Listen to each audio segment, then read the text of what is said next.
Muy buenas noches, soy Gerardo Viloria, que le da la bienvenida a este su programa en voz alta. Una vez más tenemos la oportunidad, y gracias por refrendar su confianza en torno al programa anterior, precisamente donde estuvimos comentando con mis queridos amigos que hoy no están ausentes,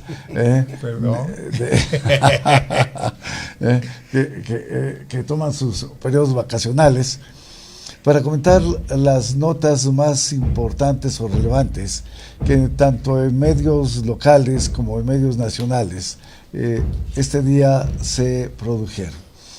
En este contexto, doy como siempre la más cordial bienvenida a mi muy querido amigo don Rodolfo Camposeco Torres, el genio, que nos acompaña esta noche precisamente en este su programa en voz alta. Gracias, mi queridísimo Rodolfo. Espero que ahora sí ya no te vayas más de vacaciones. No, espérame. Es que yo, más que dar un reconocimiento a los desaparecidos, valga la expresión que vamos a tratar al rato, del 68, sería el 68, no se olvida el 2 de octubre, porque la selección juvenil ganó el campeonato mundial. Veamos el lado amable de las cosas, ¿no? Magnífico. Bueno, y de igual manera, esta noche, hoy sí, me acompaña nuestro muy querido amigo, hermano, el maestro, como dijera el querido Rodolfo, de las 4 décadas, don Ernesto Rodríguez González, maestro emérito, y por eso las 4 décadas, con 44 años ininterrumpidos de cátedra, justamente en la Facultad de Derecho de la Universidad Autónoma del Estado de México. Querido hermano Ernesto, muy buenas noches y gracias por acompañarnos en este programa de voz alta. Ahora sí. Lo hago con mucho gusto siempre, mi querido hermano. Bueno, yo lo sé, pero me dejan solo. Bueno, gracias, de verdad. Estamos en esta transmisión precisamente porque ustedes lo han solicitado en este esquema de comentar las noticias.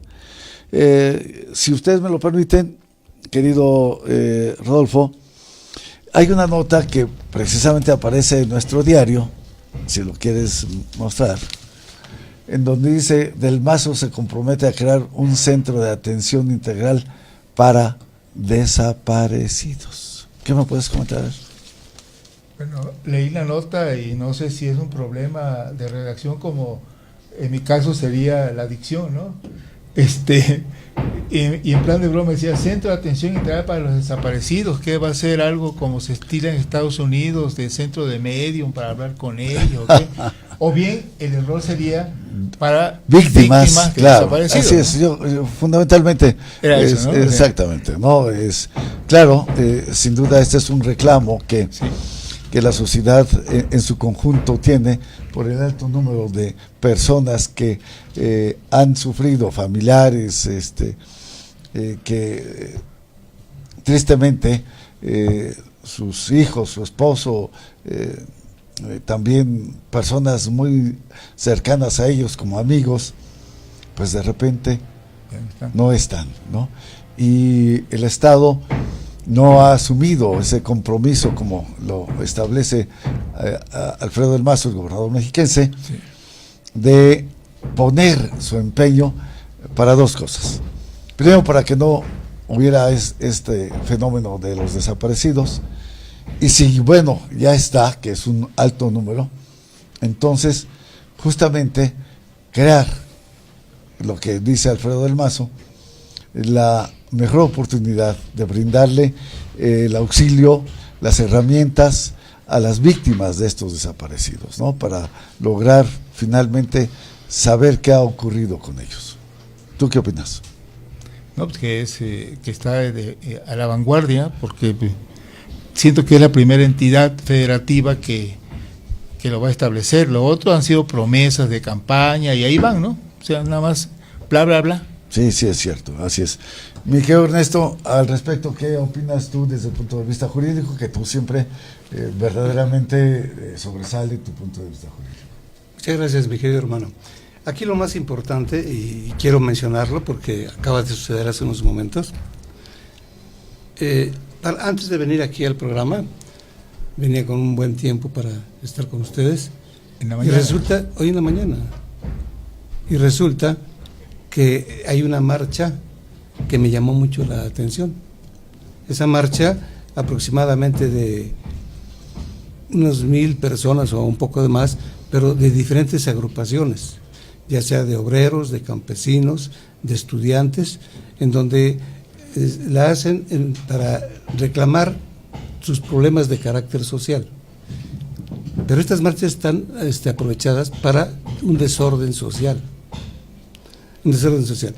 Lo que está haciendo aquí, y es de acuerdo a la cabeza del periódico, que del Mazo se compromete a crear un centro de atención integral para desaparecidos o para víctimas de los desaparecidos, yo creo que es lo más importante, que las instituciones gubernamentales empiecen a poner atención en todos esos reclamos sociales, pero encauzarlos a cada jurisdicción, o sea, a cada institución que deba resolver esos problemas, no estar involucrando todos los tipos de problemas, de desaparecidos, de falta de construcción de escuelas y todos problemas diferentes, sino canalizar cada uno de los problemas a donde debe ser para resolverlos y evitar esas marchas.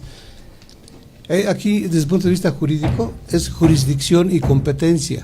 ¿Cuál es la jurisdicción para conocer los problemas de los desaparecidos? Bueno, si están desaparecidos, ahí debe haber una carpeta de investigación, y esa carpeta de investigación corresponde a la Fiscalía, ya sea nacional o estatal. Independientemente de ello, es importante el centro de atención. ¿Para qué?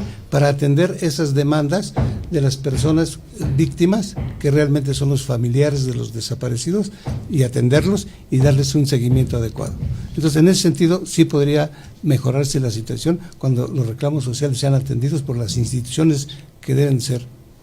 Sí, aquí la nota, obviamente tomada de las expresiones del gobernador Alfredo del Mazo, dice: brindar atención integral a los familiares de las víctimas, tanto en materia de salud como psicológica, continuar con la realización de mejora de búsqueda de personas desaparecidas, así como prevenir que se sigan presentando ese tipo de situaciones. ¿Sí? Entonces, claro, para esto también se requiere un presupuesto y está solicitando al Congreso del Estado, el Congreso local, 75 nuevas plazas laborales en la Comisión Ejecutiva de Atención a Víctimas del Estado de México, ¿no? Víctimas de desaparecidos en el Estado de México. Dice que el mandatario estatal destaca que se gestionará en el presupuesto del próximo año el incremento de recursos de las dependencias dedicadas a la búsqueda e investigación de personas desaparecidas para que guarden o se cuenten con las herramientas y equipamiento tecnológico que les permita realizar una mejor forma de trabajo. ¿Es correcto? Sin duda. Es correcto, ¿no? Es correcto. Y como tú decías, se está marcando un parteaguas, sí, en este contexto referente a las entidades federativas del país, ¿no? Sí. Oye, traías tú una nota interesante en este periódico que referías sobre el ejército mexicano. ¿Qué nos puedes decir al respecto? Sí, la nota dice: Kenia López, que es una diputada, dice: Fuerzas Armadas de hoy no son las del 68, ni tampoco serán las del 90, ni por supuesto, ¿no? Derechos Humanos del Senado pide valorar el trabajo del ejército. ¿Qué no basta con lo que han hecho? ¿O qué le van a hacer auditorías con la nueva comisión? ¿Qué esperan? Desafortunadamente lanzan notas que no tienen sustento desde mi punto de vista, compadre. Lo otro, mira, cada vez que hay un acontecimiento en la temporada de lluvias con los huracanes, etcétera, el famoso DN3 se aplica, pero en automático. Así es. Sin petición de nada. Ahora bien, el presidente electo, que antes fue legítimo, dijo que la fuerza pública, más bien la Secretaría de la Defensa, Marina, y la Policía Federal la va a integrar para la seguridad interior, pues creo que no está contemplado así. Ellos no son policías.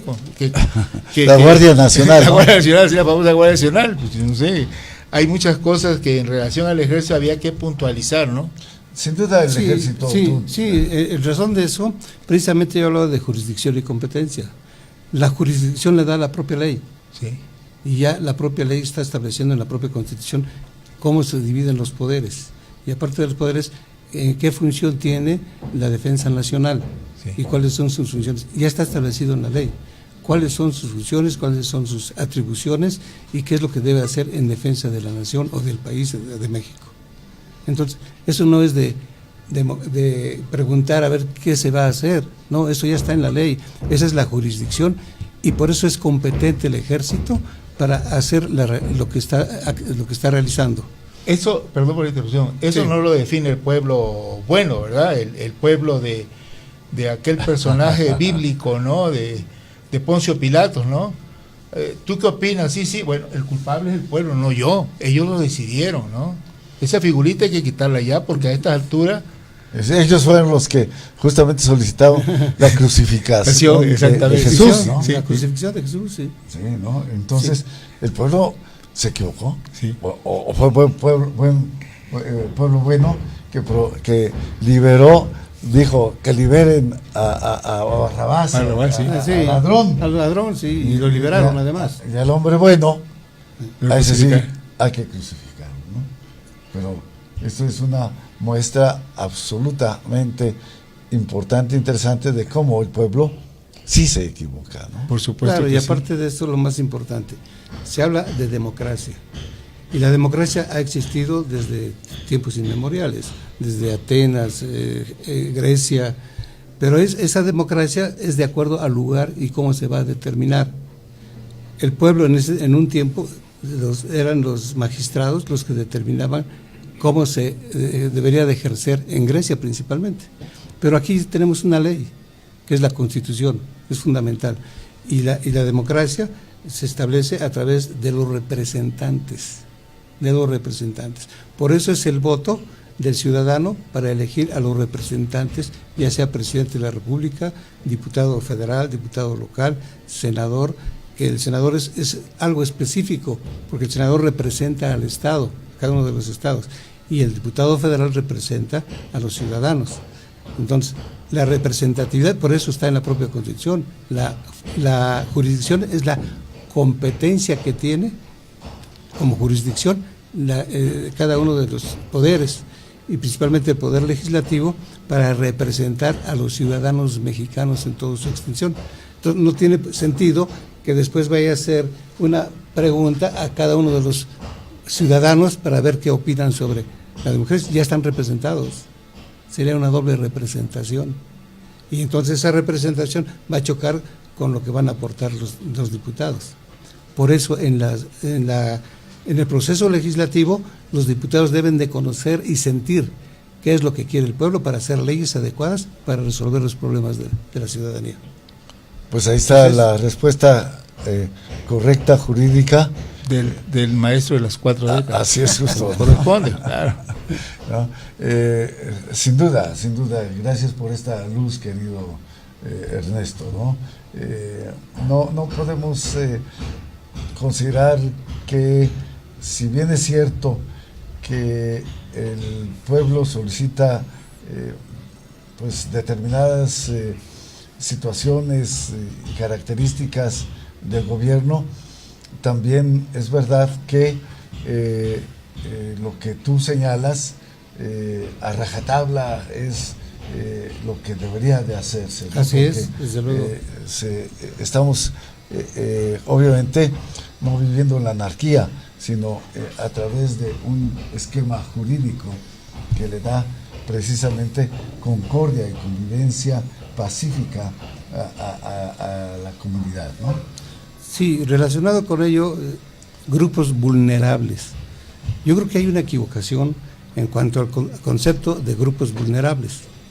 Constitucionalmente y como derecho social, existe nada más como grupos vulnerables los campesinos que pertenecen a los ejidos y comunidades, los trabajadores que pertenecen a las empresas o al propio trabajo que desarrollan en la administración pública, y por eso existe también parte del derecho social, la seguridad social, a través del ISSSTE, a través del ISEMIN en el Estado de México y del Instituto Mexicano del Seguro Social para los trabajadores de las empresas.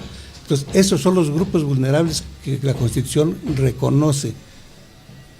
Son los campesinos, pero concretamente ejidatarios y comuneros, los trabajadores, ya sea del Estado o trabajadores de las empresas, de las industrias, y la seguridad social a través del ISSSTE y a través del Instituto Mexicano del Seguro Social.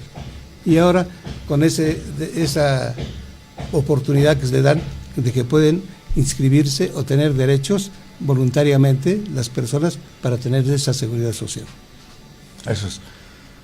Un punto a favor de la legisladora Kenia López, sí, porque aquí el encabezado dice una cosa y parte de lo que ella dijo es otra, ¿no? O sea, el encabezado dice: Derechos Humanos del Senado pide valorar el trabajo del Ejército. Es la mayoría morena. Pero ella dice que, y aquí está mezclado, cuando dice Fuerzas Armadas de hoy no son 68, y yo hasta bromeé malamente al respecto. Mira, la presidenta de esa comisión, o sea, replica a integrantes de Morena sobre la creación de una comisión de la verdad por el caso Iguala. Y otro punto, exige no hacer descalificaciones a priori a la defensa, ves desproporcionada la postura de impulsar apertura de cuarteles. ¿A alguien se le ocurrió? Vamos a ver en la casa de un ex candidato que hay. Espérame, tranquilo, ¿no?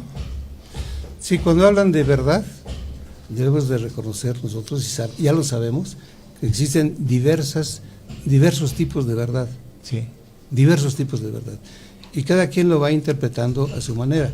Pero en razón de la interpretación o la hermenéutica jurídica, la verdad real que se tiene, de acuerdo con las normas jurídicas, con la ley, es la que hace el legislador.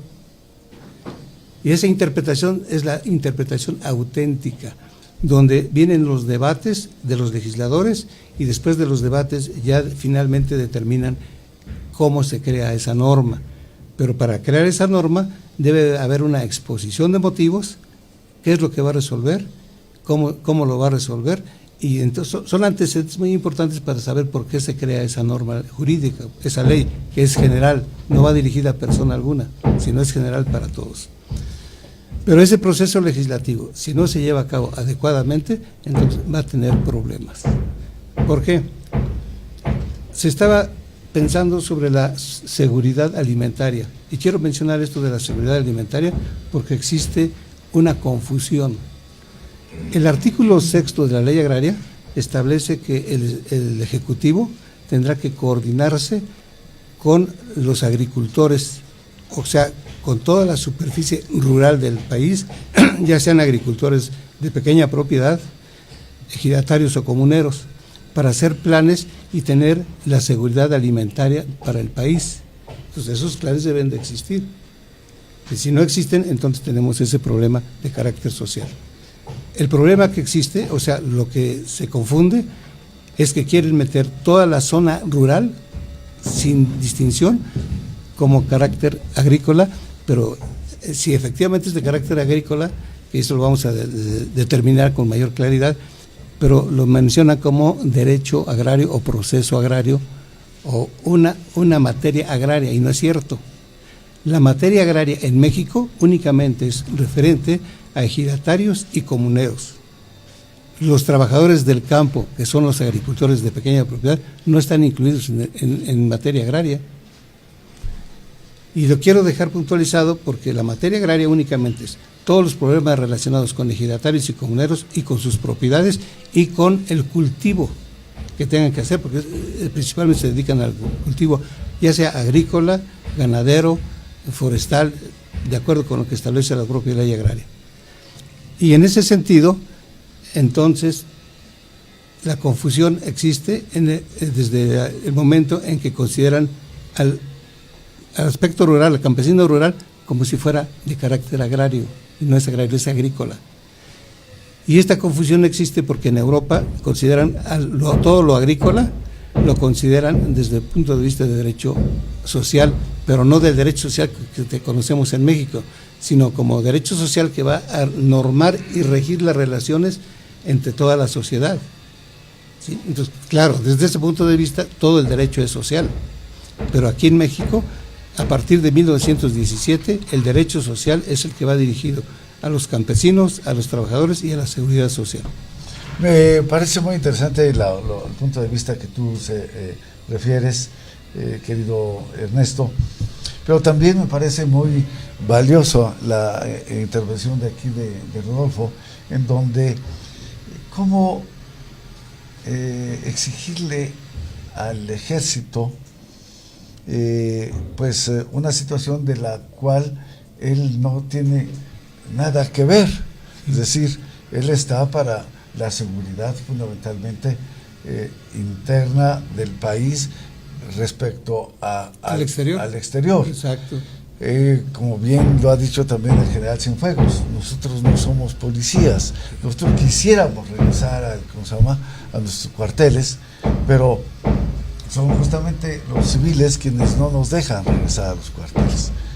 Y bueno, lo de la Guardia Civil ha recibido desafortunadamente una serie de pues críticas de especialistas, de expertos, de gente que conoce este tema, el actual presidente electo López Obrador, porque si bien es cierto que él cuenta en este momento con la posibilidad de la votación a su favor en la Cámara Alta y en la Cámara Baja, y así como en diversas entidades federativas, él podría modificar la Constitución, ¿no?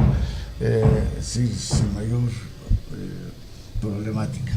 Pero el contexto de la Constitución para la creación de la Guardia Nacional, a esto me refiero. Pero no está contextualizada adecuadamente la configuración de la misma, porque no puedes tú estar precisamente en ese contexto, en esa situación, uniendo pues el agua con el aceite, ¿no? Hay que precisar aquí también un concepto. Dice, el ejército subordina, el ejército es disciplinado, hay que tener mucho cuidado. Ellos tienen una metodología, una forma de ser y actuar, ellos son directos, y no es lo mismo manejar corrientes ideológicas a manejar armas que no son ideológicas, ¿no? Y lo otro, si ellos tienen una función constitucional, cuidado y modifican la Constitución, porque uno de los problemas que en teoría se presentaban por el 68 es que habían golpes de estados en Sudamérica, etcétera. Cuidado, porque ellos son pensantes, ellos tienen capacitación de todos los niveles, inclusive yo recuerdo que en el INAP, cuando estaba el licenciado Ignacio Pichardo Padaza como presidente del INAP, yo participé en un grupo de instructores para los mandos medios superiores del ejército. Ellos saben de economía, ellos saben de la administración pública de una empresa, ellos conocen independientemente de la universidad que ellos tienen, compadre, que es de alto prestigio, en la parte especializada, ¿no? Sin duda. Mira, a mí me gustaría comentar... Ahí sí no salen de pinta. No, por supuesto que no, ahí no faltan. Y son disciplinados, como dice una frase por ahí, no le rasquen los ex al tigre si no tiene anestesia. Bueno, la carta dirigida ex, pues sería otra cosa, ¿no? Es como en ruso, interpretación, sí. Interpretación. Hoy jueves aparece publicada por la mañana la carta dirigida al alcalde Benito Juárez, entre paréntesis, en boca cerrada, de nuestro amigo Carlos Alarraqui, ¿no? Dice, para empezar, si los dueños del predio decidieron construir un centro comercial, es porque la otra administración ya le concedió el permiso. Sin duda. Aquí, bueno, a lo mejor quieren algo de comunicación financiera. Ayer por la tarde, leyendo el Universal, dice Carlos, leí una nota que me puso mi pelo chino lacio. Es que no es lo mismo que se te ponga la piel de chino a que se te cuele el chino, ¿no? Sí. Es otra cosa, ¿no? Ahora, la nota a la que se refería nuestro querido diario era referente a unas declaraciones suyas que nada más, dice que nada más leerlas se me enchinaba la piel. Y para nuestros lectores que no hayan tenido la oportunidad de haber leído sus declaraciones, las reproduzco en esencia. La cabeza de la nota dice: alcalde Benito Juárez no permitirá centro comercial en la sede del Estadio Azul. Tómala, eso pensé. Luego la nota continuaba con las siguientes declaraciones. El alcalde de Santiago Taboada agregó que también demolerán los pisos adicionales de diversos desarrollos inmobiliarios que construyen de manera irregular en esa demarcación. Y para terminar, en relación al tema del Estadio Azul, aclaró que no permitirá el desarrollo de una plaza comercial como se había anunciado anteriormente, sino que tiene que ser visualizado como parte de un proyecto de equipamiento urbano, porque es lo que jurídicamente corresponde. Luego la nota continuó con una serie de demagogias que eran de reírse como un loco. Y obviamente no la voy a incluir en mi carta semanal porque se va a faltar el respeto a nuestros lectores. Y dice él: alcalde Taboada, me queda claro que cada vez que un funcionario público toma posición de un cargo, le urge hablar y decir una sarta de estupideces, hasta que con el tiempo va aprendiendo y deja de decirlas. En fin, ¿no? O sea, la incongruencia cuando uno toma posición y piensa que la silla tiene radiación astronómica, lo inviste y le da sabiduría, ¿no? Así es. Hay un dicho muy importante, dice, hay que agarrar el toro por los cuernos. Sí. Cuando estás fuera en la barrera, no tienes ningún problema. Claro. Por eso, cuando estás en la barrera, son como las declaraciones de los candidatos. Pueden decir todo lo que quieran y hablar todo lo que quieran y ofrecer y prometer todo lo que quieran. Pero ya cuando están dentro, es cuando ya se dan cuenta que no se puede hacer.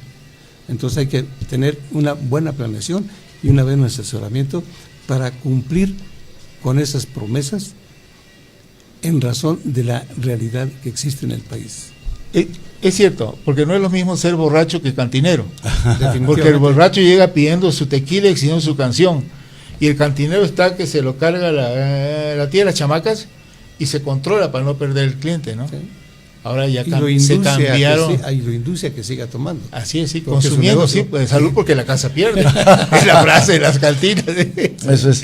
Oigan, antes de cerrar esta edición, porque ya nuestro manager nos está diciendo que pronto debemos concluir, hay una nota fundamentalmente de tecnología, ¿sí?, que tú me referías, que me parecía muy interesante en el entorno de Schopenhauer, ¿no? Que ya la tecnología nos ha rebasado y que no es así. Ah, sí, cierto, sí. Hay una nota que, más bien, se dio una presentación de un libro de Andrés Oppenheimer, que se llame Sálvese que pueda.